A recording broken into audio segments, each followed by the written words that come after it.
Сәлем достар, қалайсыңдар? В общем, короче, видео енді қысқа болады. Енді бір-екі агент бар екен, соны сразу ашып тастайық.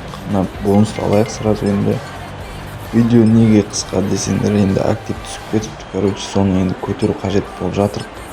Опа, составты толып қалды. Бір-екі ойыншыны сатып жіберейік. Пока что актив көтерілгенше енді осылай тез видеолар шығып отыратын болады. Барынша қолдау білдірейік.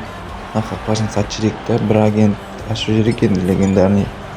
Көрейік кім түсетін. Ал видео енді ұнаса лайк басып қолдау білдіріп отырыңдар. 24 нөмірде бір ойыншы. Опа, аргентиналық екен. Енді бұл кім болады? Опа, қорғаушы Лисандро Мартинес па кім?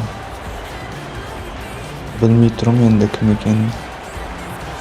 Опа, Ромеро. Аканжиді сатып Ромероны алғанымыз өте керемет. Енді Аканжи деппін ғой, мен қақпашын сатып. Енді видео осындай тым қысқа болып. Кездескенше достар.